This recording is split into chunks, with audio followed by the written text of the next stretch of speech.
Hey guys, Ivan here, and I'm back after a year. And this video is gonna be the first video after a year, and we're gonna start with freakiest muscle bellies of all time in bodybuilding. If you guys have been following me on Old School Labs, you noticed how much I mentioned this guy, Michal Križanek. I mentioned him tons. I was amazed, and I still am amazed by his muscle bellies. And he is the inspiration for me to make this video. I wanted to make this video for a long time, but finally got around to do it. And this guy, with his crazy muscle bellies, just take a look at this physique. I mean, take a look at the length of the triceps and the biceps. And when he's doing these dips, I mean, he looks kind of like those street workout guys who have crazy aesthetics, only 10 times bigger. And it's crazy when these bodybuilders, top bodybuilders, when they grow so much, when they get to that level of an open bodybuilder, they kind of lose aesthetics. Most of them, they lose the balance. They lose the flow. And no, that didn't happen with Michal Križanek. How? Why? I'm guessing he wasn't using as much gear as some of the pros are using. And also, probably not all the compounds that can make your physique look less aesthetic. And I guess he's just a genetic freak, so he didn't really have to lift too heavy. He could have got away with lifting like this, I mean, the pump stuff, high reps, low, medium intensity, so there's a low risk of injury, not a lot of waist involvement in these movements. He's probably not doing a lot of heavy deadlifts, heavy squats and stuff like that. He's probably doing a lot of isolation, which is kind of the stuff that Frank Zane used to do a lot, and he created a classic physique. But this guy, with his crazy genetics and with his approach that is probably much more hardcore than that of Frank Zane, was able to add muscle to certain areas, keep those small, I mean, of course, you cannot grow joints, but with his small joints and with added muscle to certain areas, with keeping a small waist and small neck as well, and these kind of things. And his skin also looks really good, and he also has crazy genetics when it comes to muscle maturity and the look of the muscle, the hardness, the fullness. The muscle just looks alive, and that's why he has, in my opinion, one of the most impressive looking muscle bellies, one of the craziest genetics that I've seen for a while. I'm not saying he has the best muscle bellies genetics ever, but right now, from all the competitive bodybuilders, I am the most impressed with this physique. I mean, this is just gym videos, of course, he's just himself training, but not everybody looks like this in the gym. No, I mean, we're gonna see what he looks like on stage. I'm sure it's gonna be super impressive. Maybe he won't really win the shows as much as some of the other pros with not as good genetics, not as good muscle bellies, but in these videos, in these photos that he's posting, he looks absolutely magnificent. And we're gonna mention the other bodybuilders, the top bodybuilders who actually did well in IB Pro League, because Michal Križanek is competing in Elite Pro. That's like European pro bodybuilding, which is not exactly pro bodybuilding. It's more of an amateur bodybuilding. The other guys we're gonna mention are the top pro bodybuilders from the Olympia who actually had the best looking muscle bellies. But I had to mention this guy because, I mean, lately I haven't been this impressed by by somebody's physique as much as I was by his, especially by his genetics and the muscle bellies, the shape of the muscle. Look at this, I mean, look at how beautiful this is. If you're a fan of bodybuilding, you cannot be not blown away with this kind of genetics. This is something you do not see every day, nothing similar to this. And it really reminds me of Kevin Levrone. Of course, Kevin is one of the top bodybuilders ever. He's one of the top 10 bodybuilders of all time. He almost won the Mr. Olympia, so it's not the same caliber of a bodybuilder, but when we talk about the genetics, the shape of the muscle, he kind of reminds me of him. And here you can see some photos from his last show, but I didn't really want to show you this because I've been following Michal Križanek for a while, for a few years, and I don't think he ever looked as good as he looks right now prepping for the show. So next time we see him on stage, I'm sure it's going to be a much improved package. So let's see what's going to happen. But as for now, he has, in my opinion, one of the freakiest muscle bellies that I've ever seen. How about we make a top 5 list of the best bodybuilders with the best muscle bellies, with the best genetics when it comes to this stuff, and let's say Michal deserves 5th spot. He's a young guy, he's gonna make improvements over the years, he's gonna start looking way more impressive in the future. We haven't really seen him against the top pros under the same lighting, so based on what we can see, he definitely does have very good, very freaky looking muscle bellies, but for now let's give him 5th spot, which is insane, 5th in the world. And now let's go with the 4th spot. 4th and 3rd spot, I'd go with some old-timers because those guys had some really good muscle bellies. So, fourth spot, Serge Nubret. This guy competed back with the Arnold and the other guys during the 70s, so of course he didn't have the technology as the guys today have, so he didn't explore his full potential, but from what we can see right here, maybe if he grew even a little bit more, it wouldn't look as impressive as he did. And he looked absolutely insane, ridiculous. I mean, take a look at these arms and the chest. He was known for training for hours during the day. He would train for like 5 hours every single day, never taking rest days. And he managed to achieve an amazing physique. Small waist, big arms, and this crazy looking chest. So he was definitely blessed with crazy genetics. It's just something you're born with. It's a gift, and he has the gift. He has amazing muscle bellies. He was training hard. He probably wasn't using as much gear as the top pros are using today, of course, so he wasn't as big as them. But with his kind of muscle bellies, he didn't really have to be that big to look super impressive, and he looked absolutely outstanding. It's a physique that you do not see very often. It was definitely something that when you look at it, you're just super amazed, because this is something that is very, very rare. Alright, next bodybuilder that I'm personally very much impressed with, especially with his arms. Because I personally, I love to see good arms. I don't have good arms. And that's why I love it when I see very dominant arms, especially biceps. But this guy, I mean, I look at the biceps and the triceps. Take a look at this. I mean, also look at the V-taper, the size of the legs and the calves and the small waist, the lats, the proportions of this guy. One of the craziest proportions ever. I think this guy is very much underrated, or at least not spoken about enough, because this physique is one of the freakiest physiques, if you ask me, of all time. Especially those arms and the proportions and just the shape of the muscle. Like, those muscle bellies are pretty much perfect. I mean, the arms, look, he has dominant arms. He has really dominant arms, but they fit well on his physique. They still look proportionate. The only thing that doesn't really fit on his physique is his head, basically, because he had a really small head, but it just makes his physique look that much more impressive. You know, everything else looks bigger because of that. But again, those arms, Jesus, his arms were just absolutely insane. So in my opinion, Terry Pastel's genetics when it comes to muscle bellies are third most impressive in the history of bodybuilding. So we get to the number 4, and this might cause a bit of a disagreement because I made a poll a couple of days ago and people voted who has the best, the freakiest muscle bellies, and most people said Phil Heath. And in my opinion, that's not really the case. So I think Phil Heath's genetics when it comes to muscle bellies are second best in the world. It's very arguable, it's very close between him and the number 1 finisher, who I'm gonna show you after Phil Heath.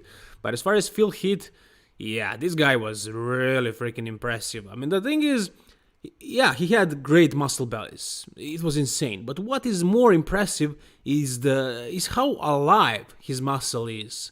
Like, everywhere when you look at it, you can see all the fibers moving every time he moves an arm. I mean, he doesn't really have to train, basically. He just needs to stand there and you can see how alive that muscle is. It looks like it's always super flexed. Because he always has that fullness, the hardness, the vascularity, and all the details that the muscle fibers are showing up, are firing up all the time. I mean, look at this. Look at this. Look at the chest here and the shoulders and also the biceps when he's pressing. Yeah, his arms especially were freaking insane. I mean, the biceps were long, low inserted, but peaky enough. And the triceps were super massive and also very low inserted. And they also were peaking on the side. And from the front you can see them. I mean, those are the freakiest arms ever. But what is the most impressive about his arms is probably brachialis, radiobrachialis, the front part of the forearm. That was really something insane. And also he wasn't very wide, to the shoulders. He didn't really have wide back, so he worked on his delts. And his delts were also freaking insane. Everything, really. I mean, the chest, it wasn't the widest chest, but it was popping so much. The back, too, everything. This guy was just genetically so blessed, so gifted, and therefore his nickname is Gift. I'm not taking anything away from his hard work. Yeah, his nickname is the Gift, but he worked super, super hard on achieving his maximum potential, and he actually achieved it. But the potential was there. He was really blessed. I mean, look at the traps. It feels like they're gonna pop out of the screen. And the lower lats, and the spinal erectors, and the glutes, the hamstrings also. Look at the hamstrings. This guy was so blessed. And there is no comparison between him and Michael Krizo, because yeah, I mean, this is higher caliber. When it comes to muscle bellies, sure, you can compare them, but when it comes to a quality of a bodybuilder, no, not really. In my opinion, Phil Heath is the second best bodybuilder of all time and the second most impressive muscle bellies of all time. The first, the best bodybuilder of all time is Ronnie Coleman, but I do not think that his muscle bellies are the best in the world. In my opinion, the freakiest muscle bellies of all time were those of Kevin Levrone, as you probably guessed. Again, I'm not saying that Kevin Levrone is the best bodybuilder of all time or anything like that. I'm just talking about the muscle bellies, especially the arms. Because this is, I mean, arms are the number one show me muscle. And when you see a guy walking in a gym, you will notice his arms first. And you will notice Kevin Leverone's freaky looking arms. I don't think there were ever arms with such low insertions, biceps and triceps. Nobody had more massive biceps and triceps that were taking more space on someone's physique, if you know what I'm saying. And this is just insane. This is just freaky. Not just the arms. Now he's showing his back, but yeah, his back wasn't that good. He tore his pec as well. But the shoulders and the arms especially, just freaking insane. And this is not his best shape ever. Just take a look at his photo, for example. Wow, right? I mean, how does one get born with genetics like this, with arms freaky like this? It's one in a how many billions? I mean, it's just one. Nobody beats him. Nobody has crazier muscle bellies, if you ask me. I do have to admit that it is very close between him and Phil Heath, but Phil Heath, I think it's more about the conditioning of his muscle and also the depth of the striations and maturity and stuff like that. It's not so much the muscle bellies. So you can kind of try and separate those two things. And if you talk about the muscle bellies, the shape, just look at Kevin's arms. Look at the length of the biceps, how much the triceps are popping, the shoulders, how big those shoulders are actually, and the chest, and just an amazing, outstanding physique. Great muscle bellies aren't necessarily going to win you shows, but they will make you look super impressive in the gym. And this is the combination when somebody has a good potential for a stage, for competitive bodybuilding, and has insane muscle bellies. And I think the best one in the world in bodybuilding ever is Kevin Levrone, and that makes a top 5. If you guys disagree, please tell me down below. If you disagree with the placements, how would you change it? Just tell me down below, let's discuss. But I will also have a couple of honorable mentions, because there are a lot of other guys who have really great muscle bellies that I didn't really mention because I don't think they're top 5.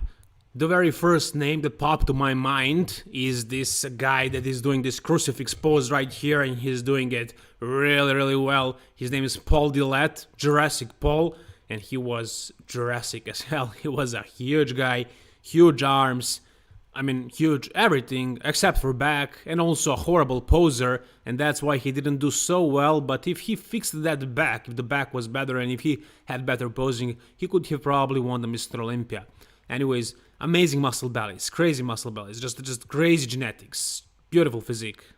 Cedric McMillan, potential, huge potential. He was great bodybuilder. He could have won the Mr. Olympia if you ask me, if he really tried hard. He had crazy muscle bellies. Take a look at the triceps, jeez.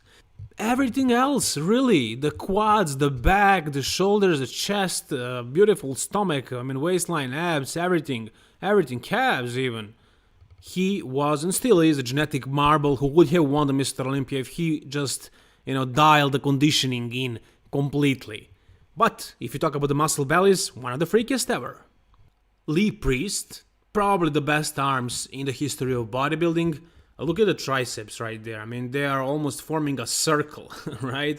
The biceps and triceps. Just crazy arms. And overall, he had really good muscle bellies. One of the most impressive muscle bellies of all time. No, I did not forget Arnold, especially the arms, and I would say specifically biceps. Triceps, not as impressive as biceps, and chest. Probably the best chest ever. So yeah, I wouldn't put him in top 5 because that's all he had really that was super freaking crazy impressive, chest and biceps. Everything else was great, but not as good as those two body parts. So yeah, when you talk about the muscle bellies of biceps and chest, Arnold is definitely one of the best. How can I not mention the best bodybuilder of all time, Ronnie Coleman? He also had pretty good muscle bellies, for sure. Rolly Winkler? Absolutely, yes. And of course, Dorian Yates. Just kidding, of course. He's my favorite bodybuilder, actually, of all time. This is 1997, after he had like 10 injuries. When he was younger, he was much better. But of course, I'm not mentioning him as the best genetics when it comes to muscle bellies. I'm just making a joke and clarifying that he's not actually that bad when he has no injuries and when he's young. I wasn't planning on mentioning Jay Cutler, but I saw this photo of 2003 Ironman, and this is one pose in which he looks like he has insane muscle bellies when he flexes the biceps, when he does a front double bicep. Look at the peak on those biceps and just the overall mass of the biceps, especially. And also the V-taper here looks great. I mean, everything is just flowing so well. And he's so massive and conditioned and everything. But those biceps are definitely drawing my attention the most, and that's why I thought I should mention him as well. I also feel like Victor Martinez deserves to be mentioned in these names here. And finally, Sergio Oliva Sr. Those arms, man, I mean, overall, his muscle bellies, the length of that was just out of ordinary. So, that's gonna be the last mention, the last honorable mention. If you guys have problems with the top 5, tell me down below. Let's talk, let's argue, whatever. And if I forgot to mention somebody else who you think also had crazy or just good muscle bellies, who had really good genetics, tell me please down below in the comment section. If you enjoyed this video though, like it. And if you want to see more bodybuilding videos like this, subscribe to my channel. All the best guys and bye bye.